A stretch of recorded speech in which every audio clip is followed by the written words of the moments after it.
o que tem de filho do diabo mercenário atrás de púlpito hoje engravatado, de Bíblia na mão pregando, falando Jesus, Jesus, o que tem hoje é impressionante. Parece que Pedro estava assistindo uma televisão.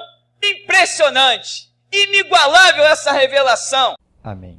Apocalipse 3 diz: ao anjo da igreja em Sardes escreve: assim declara aquele que tem os 7 Espíritos de Deus e as estrelas. Conheço as tuas obras, que tens fama de estar vivo, mas de fato estás morto. Se alerta e fortalece o que ainda resta e estava prestes a morrer, porque não tenho encontrado integridade em tuas obras diante do meu Deus. Portanto, lembra-te daquilo que tens recebido e ouvido, obedece e arrepende-te. Porquanto, se não estiveres vigilante, virei como um ladrão, e tu não sabereis em que hora virei contra ti. Contudo, tens em Sardes algumas pessoas que não contaminaram suas vestes.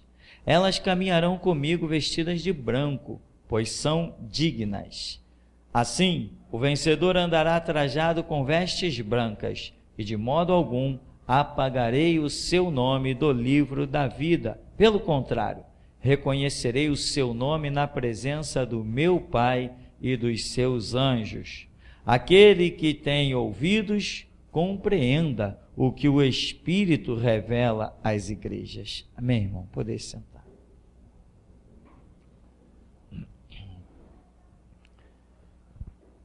Irmãos, aqui em Apocalipse, nesse início, quando João tem aquela experiência tão tremenda, ele recebe aquilo que nós chamamos de as 7 cartas de Apocalipse. Mas nós vemos ali as 7 cartas de Apocalipse, elas são cartas dirigidas a 7 igrejas. 7 igrejas não fictícias, 7 igrejas reais. 7 igrejas reais. Existia lá a igreja de Sardes, a igreja de Filadélfia, a igreja de Laodiceia, a igreja de Éfeso. Existiam estas igrejas com templos imensos, lotadas, localizadas ali na rota da Ásia. Essas igrejas existiam. Jesus, quando dá uma palavra, ele dá direcionada a quem ele quer dar. O Espírito faz a palavra repousar no ouvido ou no coração de com quem ele quer falar. Não tem palavra fictícia, palavras jogadas ao vento. Não, isso não existe.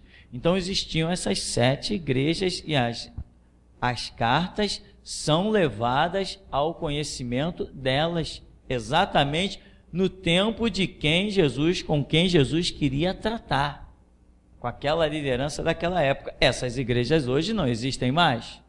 No entanto, as cartas perderam seu valor? Não. A palavra de Deus se renova sempre, a cada manhã. E o Espírito Santo hoje vai nos ensinando como a palavra não só ela é histórica, porque as cartas foram direcionadas a igrejas existentes, é história, mas as cartas também são proféticas, porque vão alcançando o tempo todo, as mensagens alcançando o mundo inteiro. 7 é o número da perfeição, da onisciência de Deus, ou seja, todas as igrejas no mundo vão estar incluídas em uma dessas 7 cartas. Qualquer, que é a igreja? Pessoas. Qualquer pessoa no mundo que se diga cristã, a vida dela está incluída em uma das declarações feitas a uma dessas 7 cartas.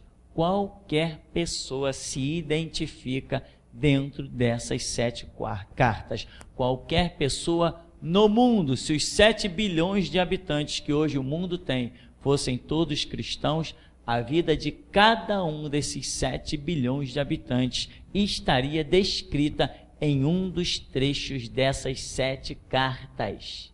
Elas revelam a onisciência de Deus. Dentro dessas 7 cartas está todo e qualquer assunto que Deus queira tratar com os seus servos. Todo e qualquer assunto está ali. Por isso são 7, porque elas trazem a onisciência de Deus. Algo tremendo. Mas, em princípio, não tão abrangente, nós vemos que essas cartas são dirigidas a quem? Ao espírita? Não, aqui não tem assunto para o espírita. Ao católico? Não. A Bíblia não se dirige a católico, né?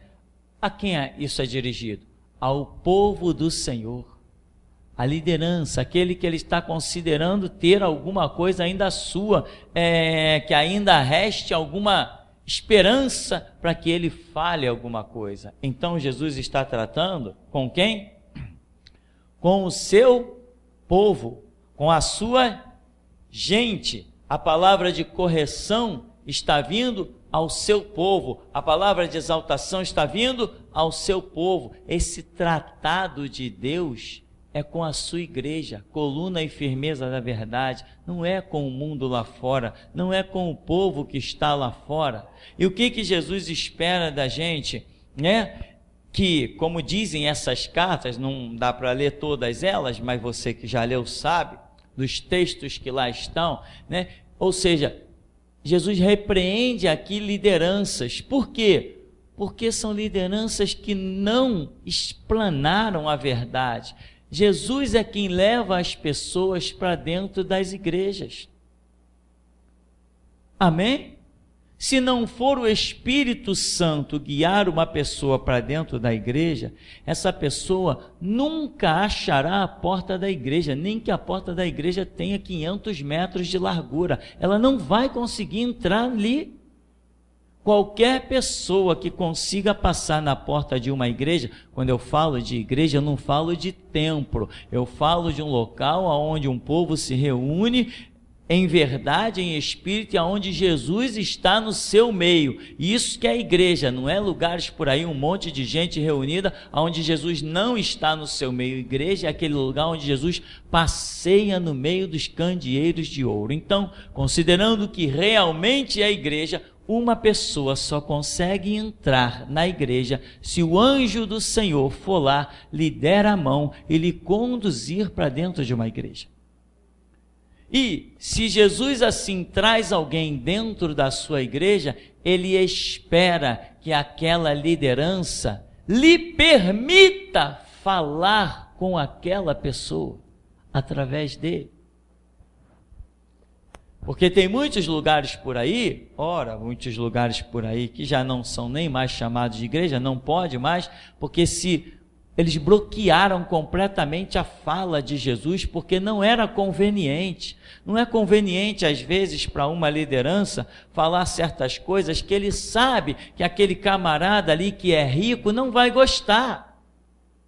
Conhece a empresa do cara, sabe que o cara tem dinheiro, conhece as falcatruas do cidadão. Quando Jesus vem trazendo uma palavra de repreensão que chega na boca daquele mensageiro, profeta, sacerdote, ele engole a palavra, porque ele sabe que vai contrariar, vai chatear aquele irmão. Jesus, quando traz alguém para dentro da igreja, significa que ele quer falar com esse alguém. E eu estou aqui para ele falar contigo. E eu digo, Jesus, eu só preciso entender que é o Senhor que está falando. E não importa quem vai ficar de cara feia, quem não vai gostar, quem vai dizer que eu sou safado, pilantra, sem vergonha, quem vai dizer que eu sou mercenário, quem vai dizer eu não volto mais nessa igreja, eu não piso mais nessa igreja, eu não olho mais para a cara desse pastor safado, ele já é feio mesmo. Nada disso me interessa. A única coisa que me interessa é quando termina um culto, que eu paro a agitação, porque, irmão, depois de uma pregação, meu sangue está fervendo, que você não tem nem ideia. Quando eu paro, que repouso, os meus pensamentos voltam aqui nesse púlpito, e eu digo, fiz a vontade do Senhor, Só isto que me interessa, mais nada me interessa.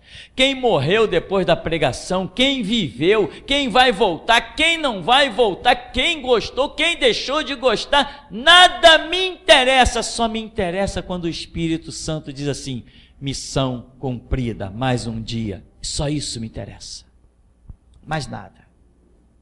Então, quando Jesus conduz alguém para dentro da igreja, meu irmão, Jesus quer falar com esse alguém. Então, você pretende um dia liderar a igreja do Deus vivo? A minha esperança é que Deus levante muitos líderes. Afinal de contas, não é para isso que eu prego? Se eu não quisesse que Jesus levantasse líderes, eu não falaria certas coisas que são fundamentais para uma liderança. E também, certamente eu já nem estaria mais aqui, já teria sido morto pela própria espada de Deus, ou quem sabe um acidente, um carro, qualquer coisa já teria acabado comigo, porque se um homem conhece a vontade do seu Senhor e não executa, eu não sei para que esse camarada fica mais vivo sobre a terra, e não presta para mais nada. Mais vale uma árvore que ainda dá sua sombra do que um servo do Deus vivo desviado. O homem sem Deus vale menos que uma árvore. Vale menos que um pássaro, pelo menos o pássaro ainda dá o seu canto. E um homem sem Deus, desviado, o que esse cara dá? Se o sal se tornar insípido, para nada mais presta a não ser lançado fora aí, pisado pelos homens, humilhado. É para isso aí. Então, irmão, você vai ser o líder da igreja do Deus vivo amanhã. Homens e mulheres vão estar à frente da igreja do Deus vivo. Mas você tem que entender que Jesus Cristo vai te dar mais e mais do seu espírito. E Ele só quer que você permita que Ele fale pelos teus lábios. É só o que Ele quer, irmão. As pessoas estão por aí sofrendo. Irmão, a obra é muito espinhosa. Irmão, a obra não é fácil fazer a obra. Irmão, que não é fácil fazer a obra? Basta dizer assim: fala, Deus, que o teu servo ouve. Agora as pessoas pensam que elas que vão fazer a obra. Eu só posso realizar a obra que for minha, meu irmão. Essa obra é do Senhor Jesus e quem realiza é Ele. É Ele que faz a sua obra nesse lugar. Eu só tenho que chegar aqui e deixar Ele falar. Porque você veio aqui para escutar o que eu tenho a dizer? Ou veio aqui para escutar o que Ele tem a dizer? Quem falou, foi Moisés ou foi Deus? Quem falou, foi Jeremias ou foi Deus? Quem falou, foi Ezequiel ou foi Deus? Ah, Deus usou esses homens gloriosamente, mas a palavra é de Deus, e o Espírito Santo é quem testifica. Então, veja que Jesus manda a mensagem para essas igrejas, e tem muita repreensão nessas igrejas, e ele diz assim, olha, por exemplo aqui, olha, tem uma, não sei se foi essa que eu li, é essa que eu li mesmo, diz: conheça as tuas obras, tu tens fama de estar vivo, mas de fato tu estás morto. E aí Jesus vai dizer assim: fortalece o que ainda está e estava prestes a morrer, porque não tem encontrado integridade em tuas obras diante do meu Deus. Ou seja, o que eu entendo aqui? Dentro dessa igreja, ele está dizendo: fortalece aí os que estavam prestes a morrer. Ou seja, faz o teu papel. Faz o que tu tens a fazer, me deixa agir através de você, porque nós de nós mesmos não fortalecemos ninguém. É Deus quem nos fortalece para nós estendermos a mão aos outros, mas a mão dele está junto com a nossa, senão só a nossa não adianta. Fortalece aí os que estão para morrer, cumpre o teu papel, se dispõe, faz qualquer coisa. Ou seja, imagine, irmão, amanhã você vai estar dentro de uma igreja. Você não está servindo ao Deus vivo? A seara não é grande, os obreiros não são poucos. Jesus não precisa, ele mesmo não disse: roga, suplica ao Senhor da seara que envie trabalhadores para a sua seara. Ora, se a seara é grande, se está precisando de obreiros, se você estiver em condições de disser, eis-me aqui, ele vai dizer, vem. Ele está precisando. Mas eis-me aqui daqueles que querem servir e não serem servidos. Quem quer ser servido não tem chamado. Pastor não é rei, meu irmão, pastor é pastor. Muita gente está pensando que é bonito ser pastor. Irmão, ser pastor é você ser invejado pelos que estão caídos e fracassados. Ser pastor é você causar intriga. Ser pastor é quando todos veem que você estava na lama e Jesus te pôs os pés sobre uma rocha e te deu um novo cântico. E todo mundo te odeia. Ser pastor é ser odiado na vizinhança, é ser odiado onde você mora. Ser pastor é isso, irmão. Tem gente que quer ser pastor e cair na graça de todo mundo, frequentar restaurante de luxo. Isso não é ser pastor. Ser pastor é ter as mãos calejadas. Ser pastor é ter o suor correndo no rosto. Isso é ser pastor. Ser pastor, meu irmão, é se preocupar se quando as pessoas vão entrar na igreja, o que elas vão ouvir. Aí você tem que estar ali nos pés do Senhor. Deus tem misericórdia. Conta com a minha vida. Foi o Senhor que me pôs. Se o Senhor não pode falar através de mim, me arranca, mas não deixe de falar. Isso é ser pastor. E esses vão permanecendo sempre. Porque não querem ser nada, querem apenas que seja feita a obra e a vontade do Senhor, assim na terra como no céu.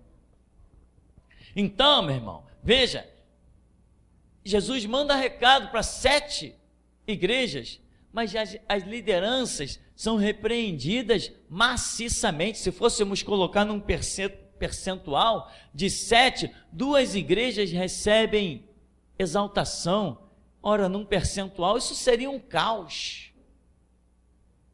Se você multiplicar isso aí por 10 e for multiplicando, você vai vendo que o número dos repreendidos ele vai se multiplicar muito mais do que o número daqueles que são exaltados. Então, num percentual, isso está altíssimo. 5 reprovadas praticamente e 2 com uma aprovação e ainda uma tem ainda uma ressalvazinha. Então, veja, Jesus tem que ter liberdade para falar. O que é a restauração? É Deus querendo restaurar.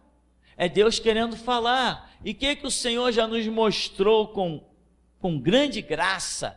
Que muitos Ele chamou para esta obra. Muitos. Mas quando as pessoas veem que a palavra é renhida, que a palavra é de dificuldade, que a palavra é de inimizade, que a palavra é de discórdia, que a palavra é de polêmica, muitos dizem, não quero entrar por esse caminho não. Mas e você, irmão? Você quer entrar por esse caminho? Você foi chamado para isso? E o plano de Jesus na sua vida é só esse. Não prega um Jesus pacifista para ninguém, não. Deixa Deus usar a tua boca, não fica você querendo falar de Deus, não. Deixa que Deus fale dele através de você. Não fica querendo apresentar um Jesus aos moldes do que vai agradar a ABCD, não. Deixa Jesus se apresentar. Quando Jesus se apresenta, ele não se apresenta só como o bom pastor, ele se apresenta também como o juiz de toda a terra. Ele não se apresenta só como Jeová Rafa, o Deus que cura, ele também se apresenta como Jeová Savaote, o Senhor dos exércitos, e o exército que não cumpre o seu papel, ele mata, sepulta no Mar Vermelho. Você é instrumento de Deus para que as pessoas conheçam um Deus verdadeiro. Não deixe as pessoas confundirem o Deus anunciado pelos teus lábios com um Deus católico. Cuidado, não pode, isso não pode acontecer. Você não odeia nenhum espírita, nem eu, não odiamos ninguém de nenhuma outra religião, mas eles não têm o mesmo Deus que nós. Ponto final. Encerrou-se o assunto, acabou-se a história. Então, irmão, você é a igreja do Deus vivo. Você está, como dizíamos, né, no começo, você está incluído em uma destas 7 cartas. E eu te pergunto, em qual delas você está incluído?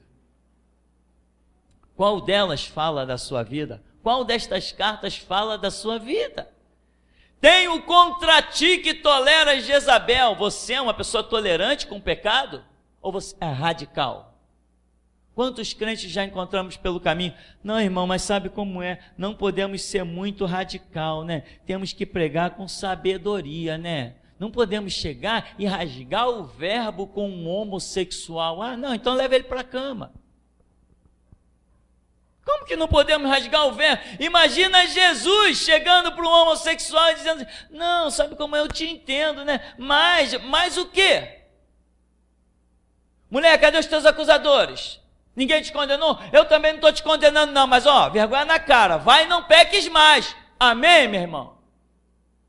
Então é assim que tem que ser, irmão.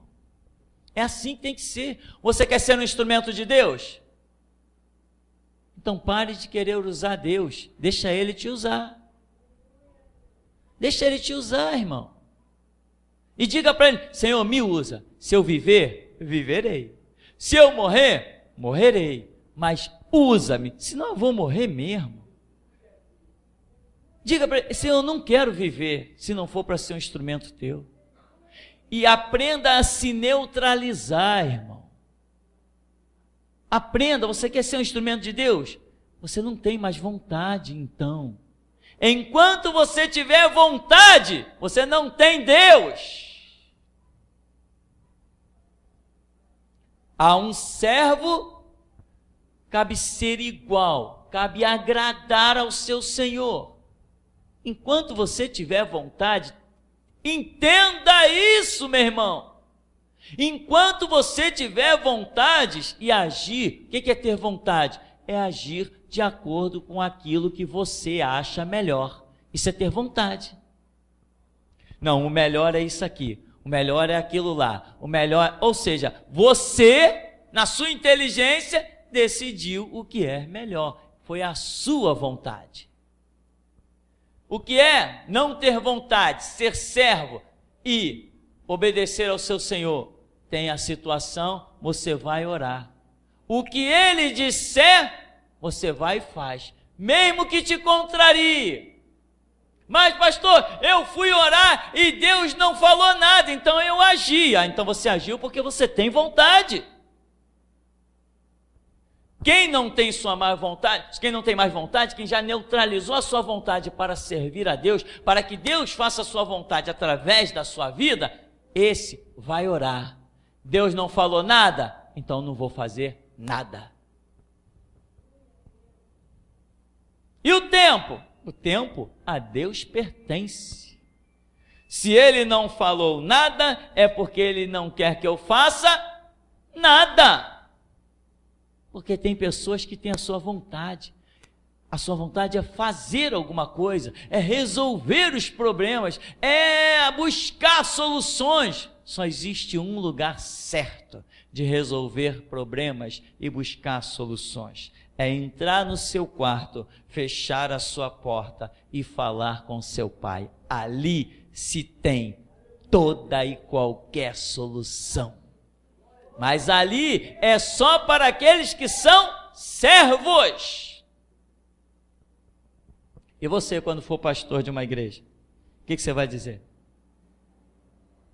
Que nem eu soube de um irmão que falou, não está nem aqui hoje, eu soube de um irmão que falou para uma pessoa, não é sempre que tem que orar não, a gente tem que agir. Vai, age então, vai em frente. Eu sei que temos que agir, quando a palavra nos aponta o caminho. Se a palavra diz, olha, está aqui, esse é o caminho da vida, esse é o caminho da morte. Tá, se é o caminho da vida e o caminho da morte, eu não vou orar para saber que caminho seguir, porque o da morte eu não vou seguir, eu tenho que seguir o da vida.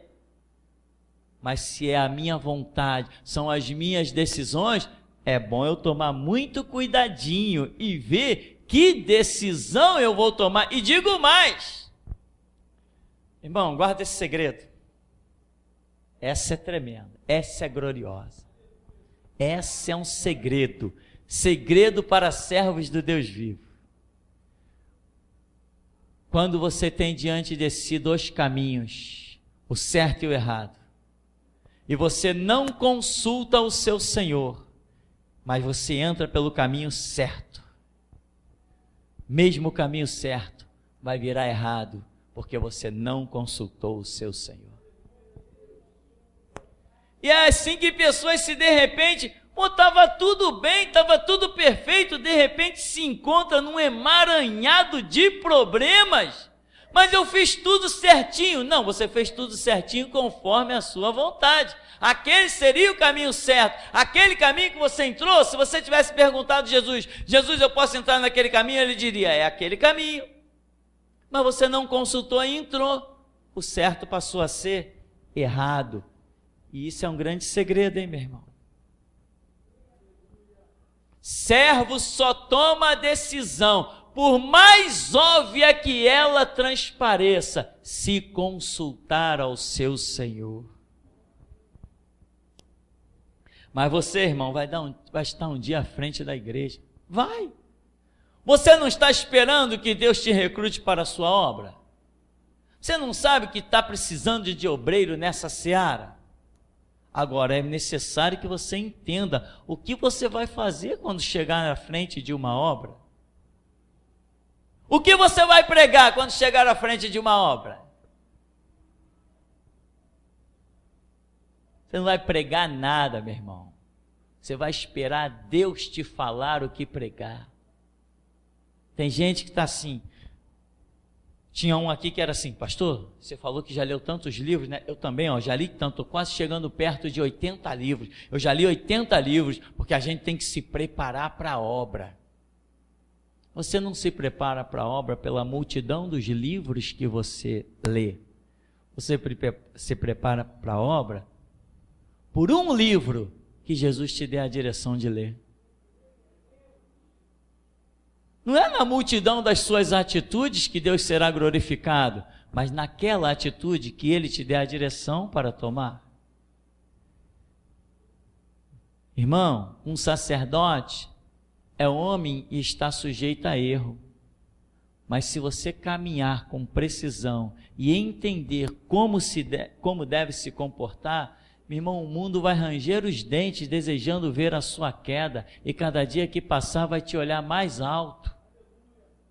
Não vale a pena você assumir nada para depois virar uma vergonha, se tornar um sal insípido pisado pelos homens. Não vale a pena você assumir nada quando um exército vir contra você te abater. Não vale a pena.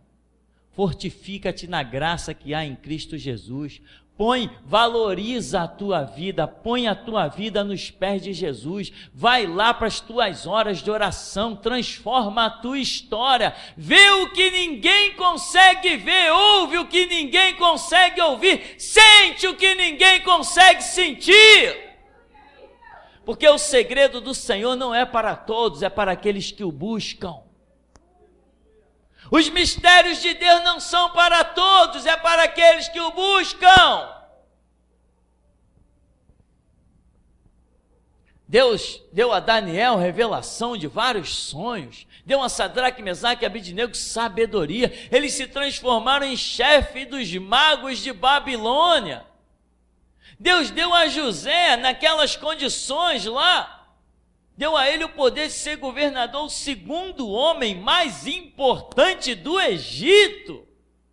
Faraó disse para ele: sem a tua autorização, ninguém levanta um pé na terra do Egito. Você sabe lá o que é isso? Deus só faz essas obras, meu irmão, com quem sabe se colocar como servo, como quem neutraliza as suas próprias vontades, como quem não questiona, nem está ruminando os seus próprios desejos. Quando os irmãos de José aparecem lá para ele naquela situação em busca de alimento, ele não disse: essa é a hora da minha vingança. Ele não disse isso. Sabe por que ele não disse isso? Porque ele não vinha ruminando isso que ele sabia que não era a vontade de Deus dentro dele. Ele vinha se alimentando com aquilo que era a vontade de Deus. Eu posso imaginar José pensando como Jó declarou: eu sei que o meu Redentor vive e por fim se levantará sobre a terra. Então, irmão, Deus precisa de obreiros, mas Jesus não vai ter maior trabalhão, vai lá no meio, não sei da onde, pegar alguém pela mão, trazer, levar para dentro da tua igreja. E quando levar para dentro da tua igreja, o que você vai fazer com essa alma? Vai botar um político para pregar para ele? Vai chamar o Crivella para falar dentro da tua igreja? São 16 anos que eu estou aqui nesse lugar, irmão. Já atingimos milhares de pregações do tempo que passou a ser gravada, sem contar o que acontecia antes. Todo dia que eu chego aqui, até o dia de hoje, porque hoje isso já se cumpriu, eu tenho sentido o mistério da presença do Deus vivo. Estava ainda há pouco ouvindo a mensagem aqui no celular, a última mensagem, como ficou o nome dela? Vulnerável ser, porque às vezes eu estou pregando aqui meio anestesiado, eu não sei bem o que estou falando, eu só tenho que sei que eu estou sentindo umas coisas aqui dentro de mim, e aquelas palavras vêm e eu vou falando, eu fico meio anestesiado, então depois eu fico curioso para ouvir a mensagem, para saber o que eu disse. Se fossem as minhas palavras, eu saberia o que disse. E eu estava ouvindo hoje, eu falei: caramba, que coisa poderosa, que palavras poderosas, donde se conclui que o Senhor nosso Deus até aqui tem se agradado de nós. Você é o obreiro de amanhã, meu irmão. Na verdade, você já é o obreiro de hoje. Amanhã você estará num novo estágio. Sabe, irmão? Tem algumas pessoas aqui que ainda não entenderam bem o que é restauração. Irmão, restauração é mergulhar de cabeça, mais do que as 7 vezes que Naamã mergulhou no Rio Jordão. Meu irmão, só perca um culto por motivos de força maior. Se não, larga tudo, vem e senta aí. Vem e senta aí mesmo. Senta aí, que você vai ver o que você vai colher disso. Aqui não tem um pastor qualquer, meu irmão. Aqui não tem um homem de Deus qualquer. Eu não sou um qualquer. Um qualquer não encara delegado, um qualquer não fala de prefeito, um qualquer não fala do Congresso Nacional, um qualquer não põe dentro da sua igreja um hino que diz: diabo está fardado em nome do Estado, a ele eu não me curvo, o Estado não é Deus e a Constituição não é problema meu. Você não está sentado num banco qualquer, você está diante de um sacerdote do Deus vivo, que até aqui tem vestes limpas. Valoriza, meu irmão, valoriza, porque Jesus te pegou pela mão lá de onde você estava e te fez sentar aí. Valoriza, mergulha, mergulha. Para nós, restauração, não existe mais o não tenho tempo. Para nós, restauração, não existe mais o estou doente, estou devagar, estou em convalescência, não existe isso. Está com dor, põe o rosto em terra e levanta curado. Revoluciona a tua vida, sabe? Mergulha nas águas profundas, mergulha. Não fica contando os dias, contando os passos. Estou caminhando até Jesus ter misericórdia. O que você quer que ele faça?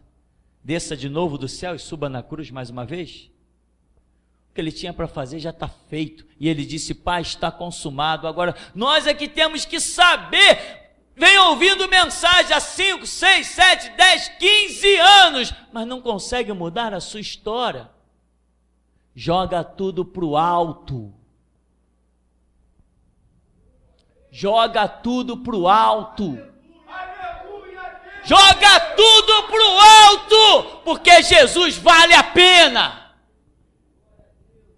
Joga tudo para o alto, meu irmão. Cumpre o teu papel de cidadão, mas não deixa nada atrapalhar. Como Jesus ensinou, dai a César o que é de César e dai a Deus o que é de Deus. Há tempo para todas as coisas debaixo do projeto de Deus. Há tempo. Joga tudo para o alto, meu irmão. Mas seriamente eu estou te dizendo, meu irmão, joga tudo para o alto. E não estou dizendo isso porque é a tua vida não, mas na minha eu faço também, eu jogo tudo para o alto. Quando Jesus mostra o caminho, mostra o certo, mostra o errado, irmão, você não tem ideia do que eu sou capaz de fazer. Você não tem ideia do quanto eu sou apaixonado por esta palavra evangelho e o que ela significa para mim. Se não fosse por Jesus hoje, eu seria um homossexual pai de santo. Ou quem sabe eu não teria sido um padre? Seria um homossexual do mesmo jeito? Pai de santo e padre são tudo homossexuais. Eu estava me interessando, eu queria saber como é que eu entrava para um seminário católico. Sabe por quê? Porque eu queria servir Deus. Eu estava batendo em portas, procurando por Deus. Só que está escrito, batei e abrir-se-vos-á.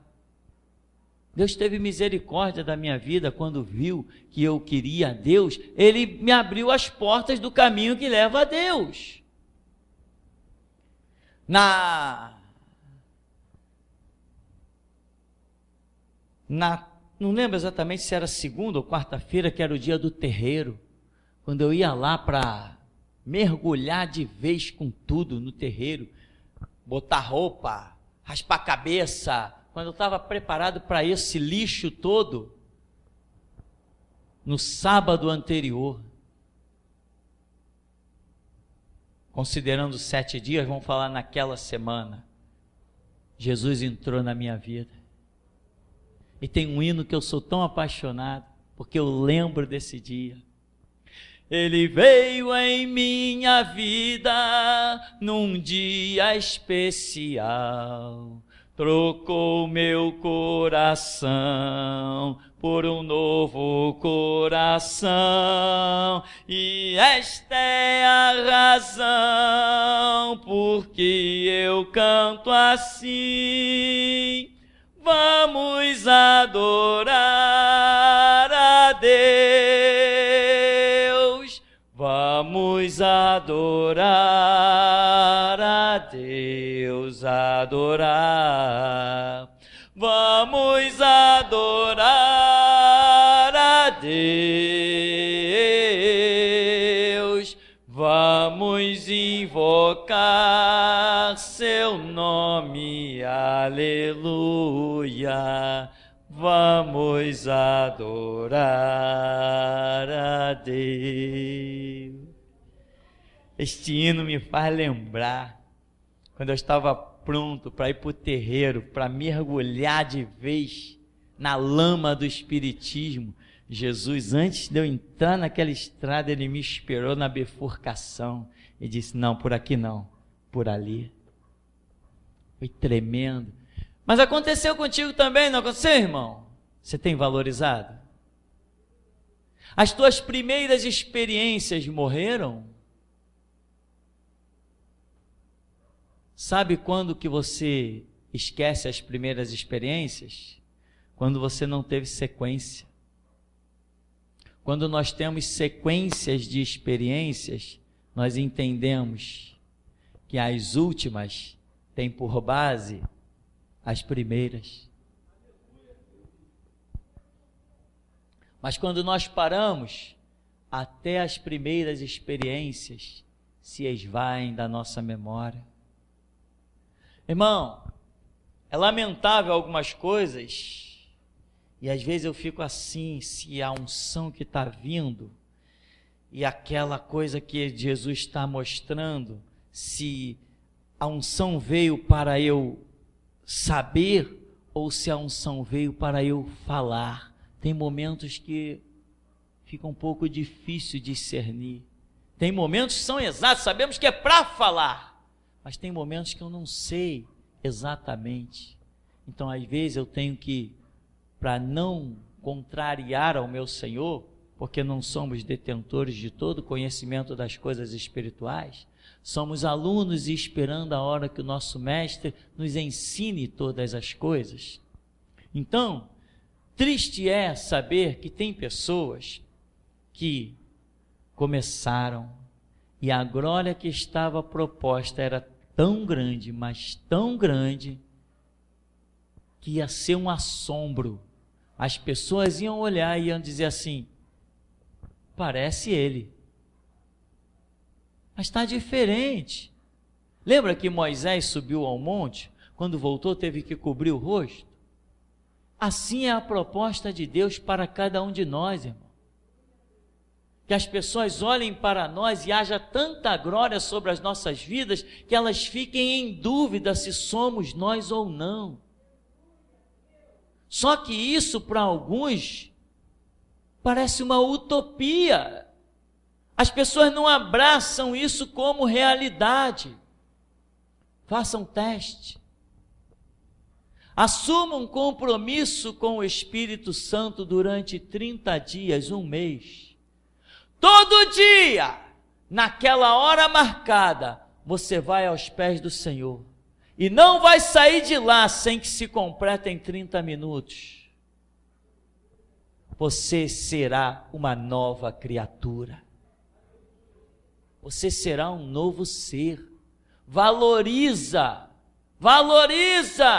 Ao invés de você passar aí dias fazendo um monte de coisa e nem ora, não está nem aí. Estou ocupada, acordou de manhã, vai para os afazeres, vai para a batalha e vai levando, vai conquistando na força do braço, vai lutando. Coloca Deus à frente. Busca primeiro o reino de Deus, a sua justiça, e deixa as demais coisas serem acrescentadas. A Escritura diz que os filhos do leão necessitam e sofrem fome, mas os seus amados Deus dá o pão enquanto dormem. Tem gente aí que não consegue dormir nos braços do Senhor Jesus, não conseguem descansar até que pela manhã veja a mesa farta, posta. Então, meu irmão, atente. As igrejas ali, a maioria recebem repreensão, lideranças estão sendo repreendidas, lideranças estão sendo questionadas. Não, você está tolerando aí Jezabel, o que está acontecendo? Todos esses que estão aí com ela nessa tramóia, eu vou botar todo mundo na cama, vou dar tempo para se arrepender, e se não se arrepender, eu vou levar todo mundo. Agora, você que está permitindo, ou seja, irmão, o que eu estou querendo dizer? Você vai assumir um trabalho? Claro que você vai assumir, meu irmão. E você tem que estar polido para não tomar a frente desse trabalho. Jesus vai te colocar à frente de uma obra para que você não tome a frente da obra, para que você dê a frente da obra para Ele. A primazia é dele, o destaque é o nome dele. Tem pastores por aí que faz o quê? Assumiu uma igreja, o camarada mete uma placa grandona lá. Pastor, presbítero, reverendo, nem sabe o significado das palavras. Reverendo, PhD, DHD, não sei que D, e toma-lhe título fulano de tal. Ele nunca assumiu nada, porque o nome dele é o destaque, o de Jesus não está nem aí, nem aparece. Você foi chamado, irmão, para que Deus fale através de você. Não é você que fala, é Ele. Você foi chamado para que Jesus cure enfermos e expulse demônios. Ele faça através de você. Você foi chamado para que Ele possa agir, não para que você haja. Jesus vem e diz para essa liderança: eu tenho contra ti isso, eu tenho contra ti aquilo, eu tenho contra ti aquilo outro. Por quê? Porque eles não fizeram o que Jesus mandou, porque Jesus não tem contra ninguém nada que se faça o que Ele mandou. Lideranças que erram. Agora, aqui diz, tem uma parte aqui que diz, parece que é o capítulo 2, que fala: eu tenho a teu favor, que tu puseste à prova os que se dizem líderes, apóstolos, e eles não são.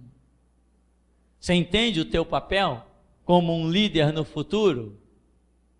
Não é simplesmente olhar: ô pastor, ô apóstolo, ô presbítero, ô fulano.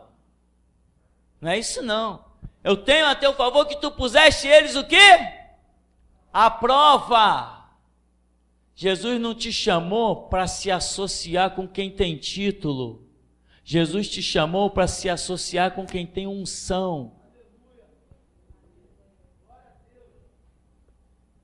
Tem um monte de bobo por aí andando coladinho com quem tem título e todo abestalhado. O pastor fulano é meu amigo. O pastor fulano não tem unção, ele tem só o título. Jesus não está considerando o título, porque ele diz: em você pôs à prova os que se dizem apóstolos. Eles têm título, alguém deu esse título para eles, mas não foi Deus. Nós vivemos hoje no Rio de Janeiro, numa cidade onde tem um monte de gente carregando títulos que lhes deram, mas não foi Deus, não o nosso Deus. Então, irmão, mergulha. Vamos fazer uma prova, vamos fazer um teste, vamos fazer uma prova com o Senhor. Ele diz: buscar-me-eis e me achareis. Clama a mim, responder-te-ei, anunciar-te-ei coisas grandes e firmes que tu não sabes. Tem coisas que você precisa aprender, tem coisas que eu preciso aprender. Nós precisamos conhecer novos mistérios para que Deus nos abra novas portas e novas dispensações. Breve vamos estar lá distribuindo os dossiês do judiciário, já estão praticamente prontos. Vamos estar fazendo o que nenhum outro faz.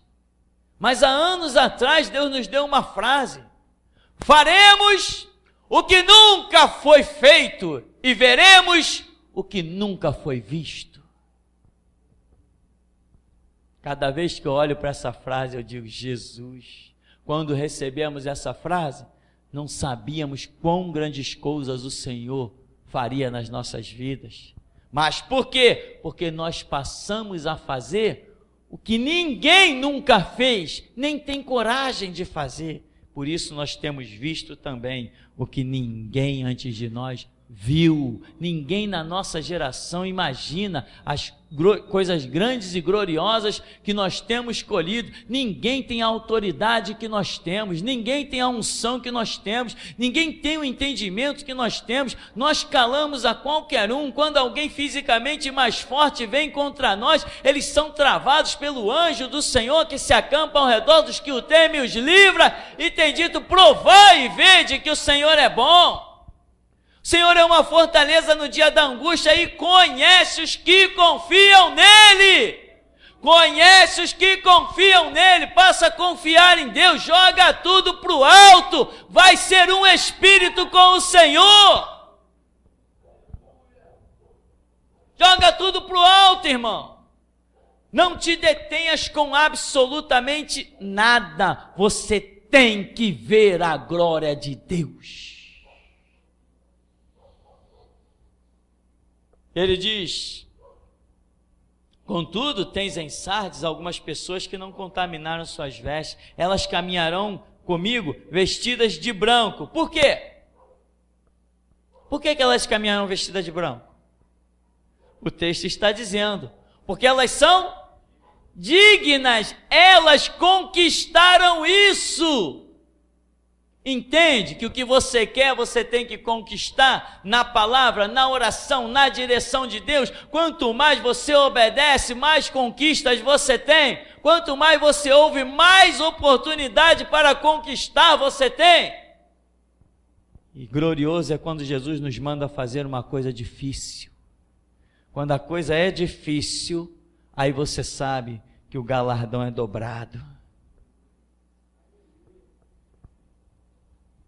Assim, verso 5, o vencedor andará trajado com vestes brancas, de modo algum apagarei seu nome do livro da vida.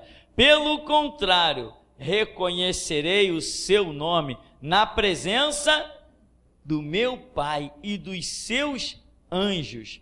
Aquele que tem ouvidos, compreenda o que o Espírito revela às igrejas. Ora, Jesus está dizendo, está trazendo uma revelação, está mandando um recado, mas ele diz aquele, compreenda. Significa que muitos ali não compreendiam. Por que não compreendia? Porque não paga o preço da compreensão. Nem tudo que nós ouvimos compreendemos. Quantas vezes no colégio o professor passava um trabalho de português, o outro de matemática, o outro de geografia, e quantas vezes eu não compreendia aquilo? E um colega perguntava, ele ainda explicava e eu não compreendia. Eu já saía do colégio com a seguinte consciência: vou ter que ir lá para o meu quarto, me trancar dentro do meu quarto e estudar aquilo ali até compreender por que o professor chegou naquele resultado. A igreja é a mesma coisa, irmão. Você ouviu alguma coisa que não entendeu? Depois você vai pegar o CD, você vai ouvir a mensagem, você vai ter que ouvir até compreender por que aquilo foi dito. São exercícios, é o preço que tem que se pagar de uma compreensão. Amém, meu irmão? Então não esqueça, Jesus não está apenas querendo chamar obreiros, Ele está querendo chamar obreiros através dos quais Ele possa falar e não medir palavras. Quando Ele quiser chicotear, Ele vai usar para chicotear. Quando Ele quiser exaltar, Ele usa para exaltar. Mas tem que ser feita a vontade do Senhor, assim na terra como no céu. E até aqui nos tem ajudado, Senhor.